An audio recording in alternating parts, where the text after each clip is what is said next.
अच्छा, कुछ दिन पहले RX 6600 XT लॉन्च हुआ है, उसके ऊपर मैंने वीडियो भी बनाया है, पूरा इन डेप्थ रिव्यू। तो अगर आपने वो नहीं देखा है तो आप वो जाके देख सकते हैं। हाँ, हालाँकि उसमें जो भी बेंचमार्क्स हैं, जो भी उसकी परफॉर्मेंस है, वो मैंने उसी तरीके से बताई है जैसी AMD ने दर्शाया है अपनी लाइव स्ट्रीम में। तो रियल क्या है उसकी परफॉर्मेंस वो तो मैं नहीं बता सकता, क्योंकि वो कोई भी नहीं बता सकता, क्योंकि अभी तक किसी के पास भी ग्राफिक कार्ड नहीं आया है। लेकिन हम एक तरीके से ये आइडिया लगा सकते हैं कि RX 6600 XT के कंपैरिजन में RTX 3060 और RTX 3060 Ti कैसा परफॉर्म करेंगे। और मैंने उसी वीडियो में बता दिया था कि आपको ये कार्ड लेना चाहिए या नहीं लेना चाहिए। तो आपने वो नहीं देखा है तो आप वो जाके देखिए, और जल्दी से ज़रा इस वीडियो में नज़र डालते हैं थोड़ा। अच्छा गाइस, इनके जो असलियत में परफॉर्मेंस है वो तो डिटरमाइन इनके स्पेक से ही होगी ना। तो CUDA कोर्स और स्ट्रीम प्रोसेसर की बात करें तो वो दोनों ही अलग चीज़ है, तो मैं उनके बीच का डिफरेंस यहाँ पे नहीं दिखाऊंगा। सबसे पहले बात करते हैं क्लॉक स्पीड की। तो अगर बूस्ट क्लॉक की बात करें तो RTX 3060 की है 1.78 GHz, RTX 3060 Ti की कम है 1.665 GHz, और RX 6600 XT की बूस्ट फ्रीक्वेंसी है 2.58 GHz। यानी कि क्लॉक स्पीड में तो हमारा RX 6600 XT विनर है। अगर मैं VRAM की बात करूं तो तीनों की तीनों GDDR6 के साथ आते हैं। RX 6600 XT और 3060 Ti के अंदर आपको 8 GB VRAM मिलती है, लेकिन RTX 3060 के अंदर जाइगेंटिक 12 GB की VRAM मिलती है। मुझे नहीं पता कि आखिर ऐसा इन्होंने क्यों करा है, लेकिन फिर भी 12 GB की VRAM मिलती है, तो ऑफकोर्स VRAM का फ़ायदा RTX 3060 के ऊपर ज़्यादा है। अगर मैं मेमोरी इंटरफेस की बात करूं तो यहाँ पे 6600 XT और 3060 दोनों के अंदर ही 192 बिट बस का इस्तेमाल हुआ है, और 3060 Ti के अंदर हुआ है 256 बिट का इस्तेमाल। RTX 3060 Ti आगे है। अगर दोनों की अगर हम पावर वोल्टेज की बात करें कि आखिर कितनी पावर कंज्यूम करते हैं, तो 3060 करता है 170, 3060 Ti करता है 200, और RX 6600 XT करता है 160 वॉट्स। 6600 XT सबसे कम पावर यूज करता है। तीनों के लिए आपको 8 पिन का पावर कनेक्टर चाहिए, और तीनों के अगर प्राइस की डिफरेंस की बात करूं तो सबसे सस्ता है $329 का RTX 3060, फिर आता है RX 6600 XT विद $380 का प्राइस, और फिर 3060 Ti विद $400 का प्राइस टैग। तो इस हिसाब से देखें तो RTX 3060 कमजोर है, लेकिन उस हिसाब से फिर उसका ऊपर 6600 XT है, फिर उसके ऊपर 3060 Ti है। लेकिन ये आखिर मैं वीडियो बना ही क्यों रहा हूँ अगर ये अपने प्राइस के हिसाब से एकदम सही परफॉर्मेंस देते हैं तो।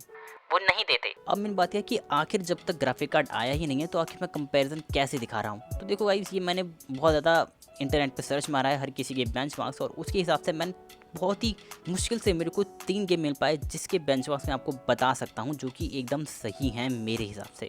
तो सबसे पहला जो गेम है वो है Assassin's Creed Valhalla। अगर मैं RX 6600 XT और RTX 3060 की बात करूं तो वहाँ पे उनकी स्लाइड्स में जो आपको दिखाया था वो ये दिखाया था कि 3060 के अंदर आपको मिले हैं 69 FPS, 92 FPS मिले हैं 6600 XT के अंदर, और दोनों में रिचार्जेबल और स्मार्ट एक्सेस मेमोरी का भी इस्तेमाल किया है। Assassin's Creed Valhalla में अगर 3060 Ti की बात करूं तो वहाँ पे आपको मिलेंगे 85 FPS विद रिसाइजेबल बार। तो यहाँ पे आप देख सकते हैं कि Assassin's Creed Valhalla में भी 3060 Ti 6600 XT को नहीं हरा पाया। तो अगर AC Valhalla या फिर Assassin's Creed सीरीज के आप बहुत बड़े फैन हैं तो शायद से 6600 XT आपके लिए हो सकता है। फिर मैंने चूज करा है Horizon Zero Dawn। अगर Horizon Zero Dawn की अगर हम बात करें स्लाइड्स के हिसाब से तो यहाँ पे 3060 ने बीट कर दिया था RX 6600 XT को, भले इसे 3 फ्रेम्स का डिफरेंस था। लेकिन अगर मैं 3060 Ti की बात करूँ तो वहाँ पे आपको एवरेज के तौर पे मिलेगा 118 FPS, जो कि मेरे ख्याल से नोटिसेबल है। और $20 के हिसाब से अगर फ़र्क देखें तो हाँ, Horizon Zero Dawn में 3060 Ti बहुत ही बेहतर परफॉर्मेंस दे रहा है। तो इससे पता लगा सकते हैं कि परफॉर्मेंस बहुत ही ऊपर नीचे हो रखी है। और फिर जो तीसरा गेम मैंने चूज़ करा है वो है Forza Horizon 4। अब देखिए यहाँ पे बहुत ही अजीब चीज़ हुई है। अगर आप स्लाइड्स के हिसाब से देखें तो AMD ने दिखाया है कि 110 FPS मिले हैं RTX 3060 को विद रिचार्जेबल बार, लेकिन जब मैंने YouTube पे सर्च मारा तो वहाँ पे मुझे दिखा कि Forza Horizon 4 में अगर आपने RTX 3060 पेयर करा है और अगर आप रिचार्जेबल बार को ऑन करते हैं तो उसमें आपको 147 मिलेंगे FPS ऑन एवरेज। तो देखो, मैं AMD के हिसाब से फिर नहीं जाऊंगा, मैं उस YouTube वीडियो के हिसाब से ही जाऊंगा। तो 147 मिले हैं 3060 को, 137 मिले हैं RX 6600 XT को, और 182 FPS मिले हैं RTX 3060 Ti को। तो यहाँ पे आप देख सकते हैं कि RTX 3060 Ti और भी ज़्यादा बेहतर कार्ड यहाँ पे दिख रहा है। तो देखो गाइस, यहाँ पे मेरे को सिर्फ ये 3 ही गेम्स मिल पाए जिसको मैं यहाँ पे बेंचमार्क कर सकता था। अब मैं थोड़ी सी चीज़ें बताऊंगा जो बहुत ज़्यादा ज़रूरी है और जो आपको थोड़ी सुननी भी चाहिए। अब पहली बात, RX 6600 XT आखिर कैसे लोगों के लिए हो सकता है। देखो गाइस, ये जो बात है कि मैं पूरी तरीके से नहीं कह सकता। अभी 11 अगस्त को ये जो वीडियो कार्ड है ये ऑफिशियली लॉन्च होगा, यानी कि ये हर किसी के पास आ जाएगा और तब आप हर किसी के डिटेल वीडियो को देख सकते हैं। मेरी वीडियो को देख लीजिएगा, मैं बहुत ही शॉर्ट कंपैरिजन में आपको सब कुछ बता दूंगा उस वीडियो में कि क्या ये ग्राफिक कार्ड सच में अच्छा है या नहीं है। देखो, अगर अभी की स्लाइड्स के हिसाब से देखें तो मैं इसको बिल्कुल भी रिकमेंड नहीं करता। अब बाकी की बात जो है वो ये है कि RTX 3060 की अगर मैं बात करूँ, ये हो सकता है बहुत सारे लोगों के दिमाग में क्वेश्चन आया होगा कि जब RTX 3060 के अंदर 12 GB की VRAM है तो आखिर वो कमज़ोर क्यों है, या फिर उसके अंदर 12 GB की VRAM क्यों दी गई है। अब देखो गाइस, जहाँ तक मुझे लगता है ना कि शायद से एनवीडिया से थोड़ी सी ये गलती हो गई कि उन्होंने VRAM कम रख दी, जो कि उन्होंने बाद में ठीक नहीं करी, जो उनको VRAM पहले से ही ज़्यादा रखनी चाहिए थी। इसलिए आप देखेंगे कि ऊपर के कार्ड्स में आपको ज़्यादा VRAM नहीं मिलती है। लेकिन जब RTX 3060 तक की बात आई तो उन्होंने देखा कि 1080 पिक्सल पे भी बहुत ज़्यादा VRAM की यूसेज होती है, तो उसके हिसाब से शायद उन्होंने 12 GB की VRAM कर दी। और उन्होंने ये भी देखा कि AMD ने अपने ग्राफिक कार्ड में अच्छी खासी VRAM दी है। जैसे कि RX 6700 XT की बात करूँ तो वहाँ पे भी आपको 12 GB की VRAM मिलती है, जबकि वो 2K लेवल का कार्ड है। तो उन्होंने सोचा कि RTX 3060 शायद से एक अच्छा कार्ड हो सकता है, भले ही उसको उतना अच्छे से टक्कर ना दे पाए, लेकिन उससे सस्ता भी होगा और तब भी आपको 12 GB की VRAM ऑफर करेगा। और देखने वाली एक बात ये भी है कि 60 सीरीज़ जो होती है ये इनकी बहुत ज़्यादा पॉपुलर है। GTX 960 की बात करें, चाहे GTX 1060 की बात करें, चाहे RTX 2060 या 2060 सुपर की बात करें, ये जो ग्राफिक कार्ड हैं ये हमेशा बहुत ज़्यादा पॉपुलर रहते हैं एनवीडिया की सीरीज़ में, क्योंकि ये सबसे ज़्यादा बजट गेमिंग के लिए बनाए जाते हैं और बजट गेमर्स सबसे ज़्यादा हैं अभी तक गेमिंग कम्युनिटी में। यहाँ पे बात आती है कि फिर आखिर ये परफॉर्मेंस इतनी गंदी क्यों देता है जब 12 GB की VRAM है। देखो गाइस, ये ना एकदम रैम के हिसाब से ही है कि बहुत ज़्यादा रैम का मतलब ये नहीं होता कि आपको जो PC है फास्ट चलेगा। ऑफकोर्स यही बात है। हालांकि एक गेम की अगर हम बात करें तो उसमें भी एक हद तक ही वो जा सकता है। जैसे कि मान लीजिए कि 16 GB के ऊपर अगर आप जाते रहेंगे तो आपको ऑलमोस्ट नेग्लिजिबल डिफरेंस मिलेगा, चाहे 32 GB लगा लें चाहे 64 GB लगा लें, और उसी हिसाब से ग्राफिक कार्ड की VRAM भी काम करती है। हाँ, हालांकि रैम के हिसाब से ये ज़्यादा मैटर करती है, लेकिन फिर भी इसके अंदर बहुत सारी चीज़ें हैं। अब जो RTX 3060 है वो कमज़ोर नहीं है, उसको कमज़ोर कर दिया है एक तरीके से, आप ये कह सकते हैं अगर आपको समझ आ रहा हो तो। पहली बात, पूरा कोर्स में बहुत अच्छा खासा फ़र्क है 3060 और 3060 Ti में। और जो इसका मेमोरी इंटरफेस है उसमें भी अगर आप देखेंगे तो आपको 192 बिट मिलता है 3060 में और 3060 Ti में मिलता है 256 बिट। तो अब तरीके से ये कह सकते हैं कि भले ही RTX 3060 के अंदर पोटेंशियल ज़्यादा है 3060 Ti से, लेकिन क्योंकि उनकी मेमोरी इंटरफेस कम है तो वो उस हिसाब से अपना आउटपुट नहीं दे सकता। और एक और बात है कि ग्राफिक कार्ड की पावर पे भी डिपेंड करता है।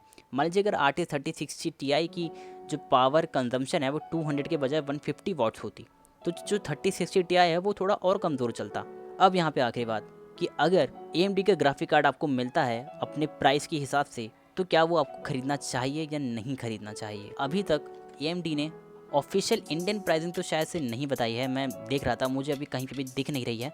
तो उसके हिसाब से अगर मैं अपने दिमाग लगाऊं और उसके हिसाब से देखूं कि आखिर कितना प्राइस का बैठ सकता है, तो विदाउट GST इसका जो प्राइस है वो 29,000 बैठ रहा है जो कि ऑलमोस्ट RTX 3060 के ऑफिशियल प्राइस के हिसाब से है विद 18% GST। तो अगर इसमें 18% GST और इंक्लूड कर दूं तो फिर जो आपका प्राइस आएगा वो ऑलमोस्ट आएगा 34,000। तो आप ये समझ सकते हैं कि 35,000 to 37,000 इसका प्राइस ज़्यादा से ज़्यादा होना चाहिए। तो यानी कि आप ये कह सकते हैं कि शायद से 34 to 35,000 इसका प्राइस आ जाए। और अगर आप 3060 Ti का इंडियन ऑफिशियल प्राइसिंग देखें तो 35,900 है, जो कि बहुत ज़्यादा डिफरेंस नहीं है मेरे हिसाब से। तो उसी हिसाब से आप देखें 3060 Ti मेरे ख्याल से ज़्यादा अच्छा ऑप्शन होगा। लेकिन फिर भी अगर इस प्राइस में RX 6600 XT आ जाता है तो क्या आपको लेना चाहिए? तो मैं कहूँगा हाँ बिल्कुल, क्योंकि देखिए एनवीडिया के जो ग्राफिक कार्ड हैं वो तो वैसे भी नहीं आ रहे, AMD के जो ग्राफिक कार्ड है वो माइनिंग के लिए अच्छे वैसे भी नहीं होते हैं। तो अगर ये आपको मिल जाए तो इतना बुरा कार्ड भी नहीं है अगर आपको गेमिंग करनी है। गेमिंग हिसाब से बहुत अच्छा कार्ड है, मैं कह रहा हूँ प्राइस इसका अच्छा नहीं है। लेकिन अगर अभी के हिसाब से देखें तो जो हालत चल रही है तो RX 6600 XT अगर आपको 35 to 37,000 भी मिल जाता है तो भी एक अच्छी डील हो सकती है मेरे हिसाब से वो। अगर आपको 1440p लेवल तक की गेमिंग करनी है और अगर आप 4K एंट्री लेवल भी गेमिंग करना चाहते हैं तो ये कार्ड वो भी करा सकता है, क्योंकि RTX 3060 से तो पावरफुल ही है। मैंने एक जो वीडियो बनाया था उसमें मैंने RTX 3060 डाला था, जिसमें आप 4K लेवल तक की गेमिंग कर सकते हैं अगर आप मीडियम सेटिंग पे भी करते हैं तो। और वहाँ पे आपको रिस्पेक्टेबल इंजॉयबल फ्रेम्स मिल जाते हैं वीडियो गेम्स में। और मैं AAA टाइटल्स की बात कर रहा हूँ, जैसे कि असैसिन क्रीड वैल्हैला जैसे टाइटल्स। तो उस हिसाब से देखें तो इस ग्राफिक कार्ड के अंदर पोटेंशियल बहुत ज़्यादा अच्छी है। अगर आप लेना चाहते हैं तो बिल्कुल ले सकते हैं, लेकिन अगर एज ए जनरल में बात करूँ तो ये जो ग्राफिक कार्ड है ये मुझे कुछ खास नहीं लगता। लेकिन बताएगा दिक्कत क्या है कि अगर कोई बहुत मामूली सी गेमिंग भी करना चाहता है और उसके पास ज़्यादा कुछ खास बजट नहीं है, तो उसके पास क्या रास्ता है जिससे वो गेमिंग कर सके? सिर्फ एक, और वो है लैपटॉप्स खरीदना। तो गाइज़ यहाँ पे मैं 2 वीडियो दे रहा हूँ आपको जो मैंने लैपटॉप्स के ऊपर बनाए हैं। अगर आपको अच्छे लगते हैं तो आप प्लीज़ उनको देख सकते हैं, और अगर आपको खरीदने का मन करे तो वो भी आप खरीद सकते हैं। और फिर मैं मिलता हूँ आपसे एक अगली वीडियो में।